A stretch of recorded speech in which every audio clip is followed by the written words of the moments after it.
Comic Book Savant, episode 321.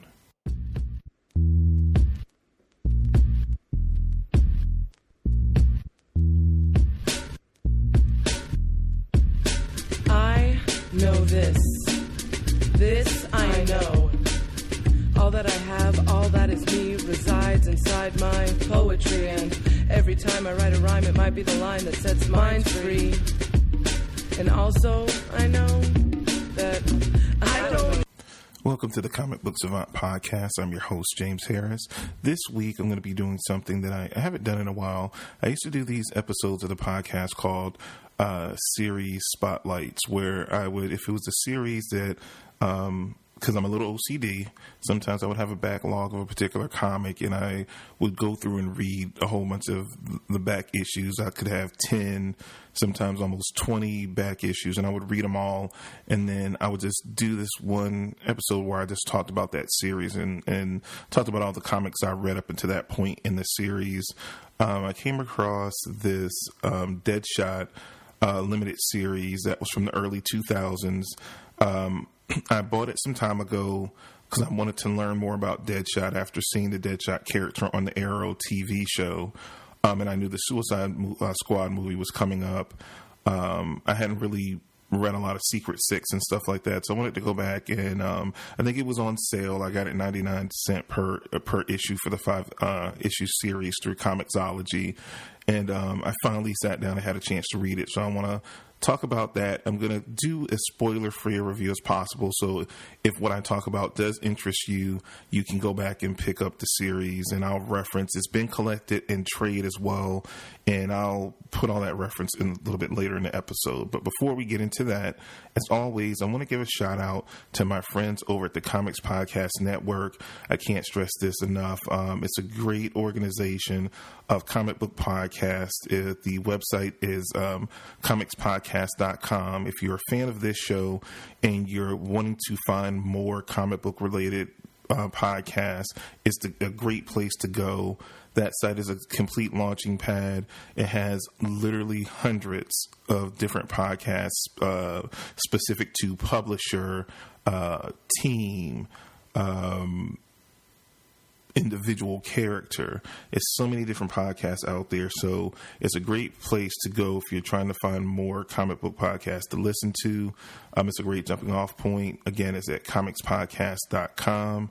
If you do check out a show, let them know that you did hear about them on Comic Book Savant, so they know that it's all family and we're all promoting the network, and that's how you came across their way. I would appreciate that a lot, to let them know that, you know, I'm doing my part to help promote the network, because it's helped me a lot, you know, in over the years that I've been podcasting, and it's constantly new and up and coming podcasts that come onto the network. And I know, like, my affiliation with the network had helped grow my audience when I was first starting out. So, you know, let's let them know that other podcasts are promoting the network and leading you to them, because you never know when you're a podcaster. Any communication you get from and feedback that you get from your fans always means a ton, and keeping people motivated, especially when you're first starting out, it means so much to us on the opposite end, that you guys are out there listening. So definitely, if you have a moment, reach out to them and let them know, hey, I heard about the Comics Podcast Network. I stumbled across your show. I heard about the network on, you know, Comic Book Savant. They'll see that I'm a member, and, you know, that'll help motivate them. So definitely, if you have a moment, do that. As always, I want to give a shout out to my sponsor, which is InStockTrades.com. The best place on the internet. I'm just going to go ahead and say it is the best. It's not one of the best. It's the best. Places to get collected editions, omnibuses, absolute editions, you name it. If it's collected, In Stock Trades is a place to get it. As always, you have discounts from 35%, 42%, up to 50% off. Any orders, if you're a U.S. customer, if you order $50 or more, you get free shipping within the U.S. And again, that's only for U.S. customers. If you live outside of the U.S., unfortunately, you don't get the free shipping on those type of orders, but you do have some of the most competitive international rates around. So definitely you want to check that out. They have some great deals of the week this week, and all these offers are 50% off. These are some great deals. They have Amazing Spider-Man Worldwide hardcover, 50% off, $17.49. That's a really good deal. They also have Deadpool World's Greatest hardcover, Volume 1, also 50% off, also $17.49.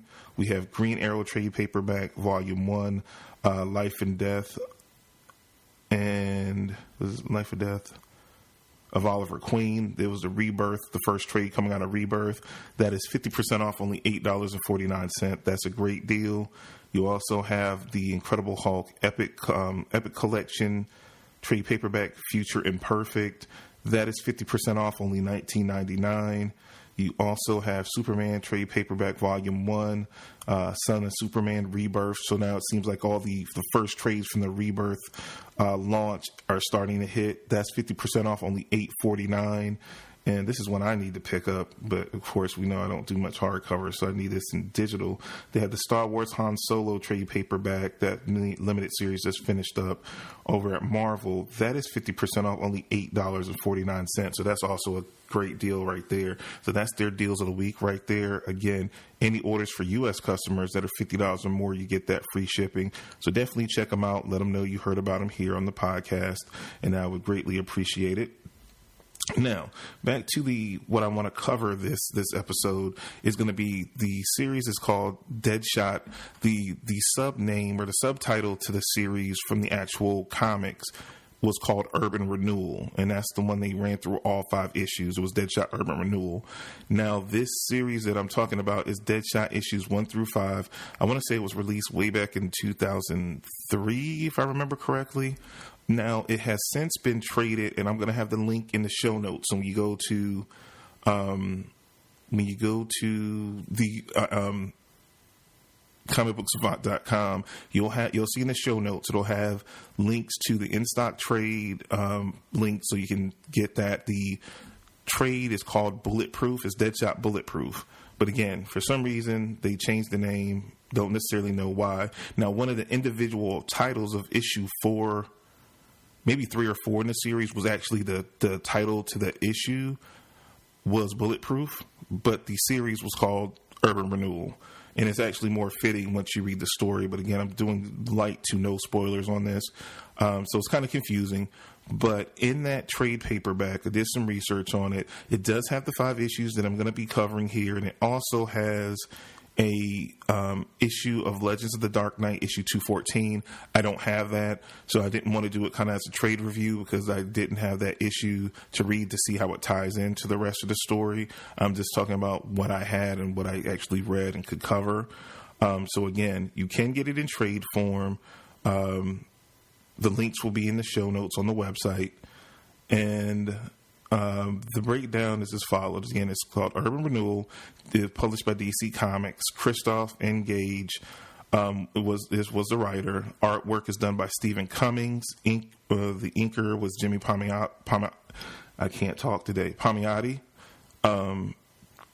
Colorist was James Sinclair. The lettering was done by Comic Craft and Jared K. Fletcher. Again, what I'm talking about is going to be just covering the miniseries issues 1 through 5. And again, it's been collected in trade, Deadshot Bulletproof, that contains these 5 issues and an additional Legends of the Dark Knight issue 214. And the breakdown is as follows. In an epic tale, Deadshot learns he has a daughter. When he discovers she's living in a neighborhood plagued by violence, he decides to clean up the area by any means necessary, but can even a former Suicide Squad member give his daughter a life of peace and security? And this collects Deadshot issues 1 through 5. And again, it kind of caught me off guard. I'm a huge fan of Christoph and Gage. He's done some previous work that I was really impressed by. One was G.I. Joe Cobra, which was a really similar kind of story where they took a throwaway kind of G.I. Joe character called Chuckles and did this story where it was a miniseries as well, actually, where He was they show him going undercover for Cobra, but he was kind of like a double agent because he was still working for G.I. Joe, but they set him up with credentials and he went deep underground into Cobra, and you start seeing the inner workings of how someone would work their way up through the ranks of Cobra and not trying to get caught or killed. It was really an adult take on the whole G.I. Joe thing, and it was done extremely well. I want to say it was done over at IDW, and also he did a series, one of my favorite short run series, Avengers Academy, that he did over at Marvel a few years back, where they kind of did their take on Xavier School for the Gifted, but with the Avengers. It was a really fun series. It ran about, if I remember, like 39 or 40 issues. It was a really good series. I hated to see it go. I really, liked his writing on that series, those two series in particular. So I wasn't even paying any attention until I was reading it. And I was just looking at the credits because I was like, I'm kind of digging this and I want to review it. So sometimes I'll just start tearing into reading stuff and I don't pay attention to who's writing it till maybe I'm trying to review it, or if it really stands out to me, I'll go back and I'll look and I'm like, oh, wow. And I was doing some research and I was looking him up on Wikipedia, and I think this is one of his first comic works he did, period. Going back, checking out his website and his Wikipedia, this is like the first documented kind of comic work he did for DC. It was over at DC. I didn't read anything from Christoph Gage until G.I. Joe Cobra, and then he got some success off that. Actually, I wonder if I still have it or did I get rid of it. I actually had an autographed copy of the trade G.I. Joe Cobra that I actually won at this comic shop in Greensboro, North Carolina, Acme Comics. Shout out to Acme Comics. That I picked up of this, matter of fact. He did a signing there. They got some copies, and they did a little raffle thing, and I actually ended up winning one of them. I used to have it somewhere. And all my shuffling it around, I can't remember if I still have it or not. But besides the point, I really enjoyed that from him. So it really struck me when I saw he wrote it and did the research. I thought it was really cool that this was one of the first things that he wrote, and it kind of foreshadowed this, echoed the notes and tones from the G.I. Joe Cobra series, especially. Just with this wasn't as dark as the G.I. Joe because they kind of did a HBO take on G.I. Joe, making it really adult and gritty. This was a little bit lighter in tone because the Deadshot character, I guess, has normally been portrayed as a very dark character. So this was a way they kind of lightened it up. And I think based on this take on the Deadshot character with him writing, I would have loved to have seen an ongoing series dealing with the dichotomy of he was kind of, he had that dark past. He's a killer for pay. And just like they said in the write-up of it was, him struggling with the point of he's good at one thing, and you see him wrestle through it through the limited series, of balancing his light and dark side, him wanting to have a normal life with the mother and his daughter, but at the same time to provide for them the way he would intend or would want to. The only way he can make the money that he needed for them to live a comfortable life is being Deadshot, the assassin, but not really wanting that life anymore, but realizing that's all he's ever done. That's the only life he has ever known. And he struggles with it throughout the series, which I think he handles that internal conflict. He's really good at internal conflicts, and that also showed off in Gage's writing with Avengers Academy as well, with everyone having their different characters having their own motivations and struggling with them from time to time, just internally knowing right from wrong, but then sometime sometimes you just have to do what you have to do, but the internal struggle of it. So that was a constant theme through all the writings that I've read of his that really struck home. And it was cool to see in this being one of his first works that you see him establishing in that and seeing him in his later works perfecting that theme. And it doesn't seem redundant at all. It always seems very specific to the character. You see certain writers will use certain tricks, or they have certain themes. If you read a lot of their writing, that they follow consistently, and after a while, it gets so repetitive because you would see it coming a mile away. It's so done personally through this, and his circumstances are totally different from Chuckles in that, or the numerous characters, because Avengers Academy was a team book there. So I really like that about it. That was the only thing that stood out for me in the book. Stephen Cummings' artwork, I'm not familiar with him. I don't really see him doing much work now. I don't know if he's still in the comic business. His artwork was standard. It wasn't anything mind-blowing. It didn't blow me away by any stretch of imagination. It was slightly above average artwork. Jimmy Palmiotti, he's one of the greats when it comes to inking, and he's become a very strong writer since then, but he was still doing inking work back in those days, and he still does it from time to time for his girlfriend Amanda Connor. He inks a lot of her work. He writes with her too as well. So it's cool going back, seeing him as an inker. James Sinclair, one of the, when you start talking about colorists in the business, you got Sinclair, you got Laura Martin, which I got a chance to meet one time at Heroes Con in Charlotte, North Carolina. She's like a really cool person, and I've told the story a whole bunch of times about me not being able to speak to Jimmy Palmiotti, and him and Dan DiDio laughing at me in the elevator at Heroes Con.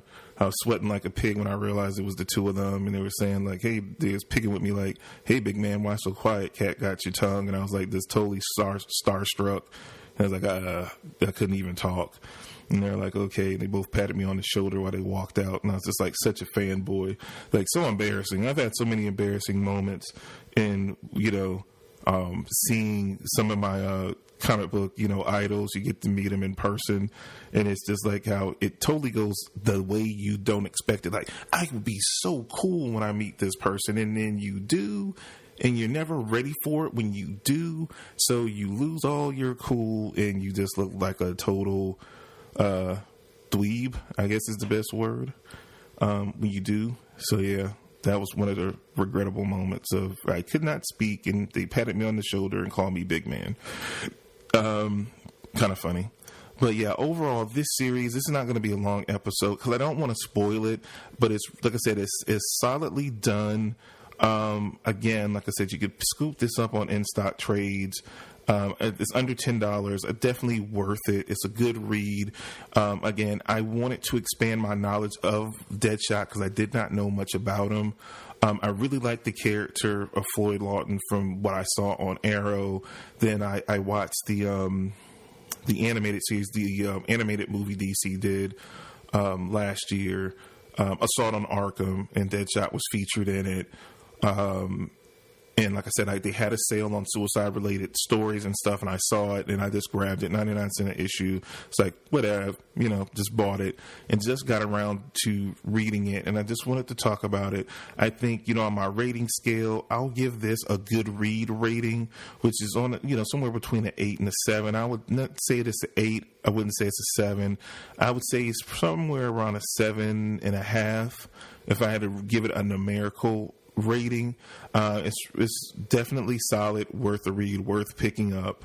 I think you'll enjoy it if you're looking to learn a little bit more about Deadshot's background and his backstory. It's kind of tragic, and like I said, it's one of those series that sometimes you'll be like, oh, the writing's better than the art. It's solid all the way around. I think the writing is again it's not as strong as some of Gage's later work, but it's good. It's still solid, and I have to give it a strong recommend. It's not a must buy, but like I said, it's a good read. You wouldn't be disappointed in picking this up and reading it if you have the time to read it. So definitely worthwhile. And it's funny to me because I just stumbled across it. And one thing that I always talk to you guys about is, trying to figure out what to read next. I have so many comics, transitioning from going to physical copies to digital. A lot of stuff I just bought when I start switching over buying comics digitally. It started when the new 52 came out. So I was buying those issues. I was actually buying them in hard copy, couldn't wait for DCBS to ship them. And then I was buying them digitally too. So I was double buying comics, which I tended to do a lot, which that's another reason digital helps me, because I would accidentally buy comics 2-3 times over. So and so now I don't have nearly as much free income as I once did. So it totally helps me now to buy digitally, because I can't kind of double buy, and I can easily go check my collection anywhere I'm at before I pick up something. And then they have all the great sales, Comixology, all the different major publishers, Image, IDW, all of them have a ton of sales on Comixology, so you can get comics 50-75% off. So it saves me a ton when I'll pick up a ton of stuff. And I have I think 2,500 comics, and a lot of it is more stuff that I haven't read. It's some classic stuff that I picked up that I own, that I want to have to pick up and read whenever I want. But a lot of it is just newer stuff, and I have so much backlog, and sometimes I'm kind of frozen by indecision. It's not that I don't want to read, comics. It's just like, where do I go? It's so overwhelming nowadays, because before I read everything. Now I can't read everything, but it's certain stuff that I want to try or you guys recommend that I want to check out, and then I'll pick it up, and then it's something new out, and then it's when I sit down and be like, what am I going to read? I never know where to start, and sometimes I ended up not reading anything because I'm just too indecisive. This was so funny because it was just on a whim. I'm like, oh, I bought this 2 years ago. Let me just start. I'm going to read the first issue of this series and see how it is. And the moment I start reading it, it sucked me in, and I read all 5 issues. And then I'm like, oh man, I got to talk about this because this was so fun. It was really fun, light. It took me back, because we don't see it as much now with limited series. It was always cool when I was a kid where, Hawkeye would, just lower level characters, and I know a lot of times it was kind of like a temperature check to see if they could roll this out into a series, and then a lot of times like the Nightwing series that ran from the 90s way into the 2000s started with a Nightwing 4-issue limited series that did well, and it led into an ongoing series that lasted for over a decade. So you would see things, or if it didn't sell well, you could do one every few years on a character to advance them in between his appearances in other books. Hawkeye was good for that. Here, Deadshot. They're doing that a lot with some of the offshoot characters from Star Wars right now. Marvel's doing they did a Princess Leia limited series. They did a Han Solo. They did a Chewbacca. They did a Lando Calrissian even. They did a Lando series. So it's cool. It's not a bad thing, and it takes me back to my childhood because it was way more prominent back in those days. So it's cool kind of seeing that implemented again. Like I said, even though this work was originally released in 2003, if I remember correctly from what I read. So this is kind of dated, but again, it's still a fun read. Another limited series that it put me in the mind of is Arsenal or Red Arrow. They did one. It was 10 years because it was after I started the show. So around 05, 06, they did one with Arsenal. Was one of my first exposures in comics to what's his name? Vandal Savage. I had seen him on the Justice League cartoons, and they did a really cool, fun limited series with Arsenal, with Vandal Savage involved, which was a crazy matchup that you would see a human archer fighting against an immortal. But that was a really good limited series too. That was really fun. And this series kind of put me in the mind of that. If you've never read that, you can research that. It's just Arsenal, the 5-issue limited series. I think it was traded. just put me in the mind of it. But again, just a good, fun read. I highly recommend it. As always, I think I have talked to you guys enough. Follow me on social media, comicbooksavant.com, on Twitter and Instagram at comicbooksavant. I've been tweeting a lot more, trying to get you guys involved. I'm posting questions. I'm posting information for upcoming episodes. So definitely, if you haven't followed me on Twitter or Instagram, I'm still kind of shaky with. I've been just tweeting a lot more. If you are a fan of the show, definitely hit me up on Facebook. The Facebook page is facebook.com/comicbooksavant. And you can just friend me on Facebook. My name is James H. Harris III. You can follow me there. Fans hit me up from time to time, and I have, really good, conversations. I'm always willing to talk to you guys. If I'm on Facebook and and someone messages me, I'll respond. Or if you go to the Facebook page, or even if you email me, I will respond. It's not like I'm so swamped where I don't have time to respond to you guys. If you guys shoot me a message and I see it, I'm on and off Facebook. I'm not on there consistently, but I do go on there to check the page. And like I said, I'll post different stuff on Facebook as well. Like I said it last year, and I kind of did it, but I didn't stay consistent. So far, I'm being good about just trying to use social media, and it's like I said, it's been turned into like a phobia type thing for me. So I'm fighting through it. I'm getting better with posting on there. So definitely hit me up on the social medias. If you go to the website as well, I'm also on Google Plus. I'm all over the place. The YouTube channel's up. I still haven't posted my first original video. Like I said, versions of the audio show post through YouTube, just building up the content. I need to get together on this editing on this first video, and that'll be going up there shortly. Subscribe to the YouTube channel. If you have a moment, go by the YouTube channel. Just do a search for Comic Book Savant. You'll find the channel. I don't have a custom URL yet, because I think you have to reach a certain number of subscribers to your channel before they'll let you get a custom URL. After I get it, it should be youtube.com/Comic Book Savant. But we're not there yet because we don't have enough people subscribed. So if you have a moment, go over to YouTube, search for Comic Book Savant, find the channel, subscribe to it.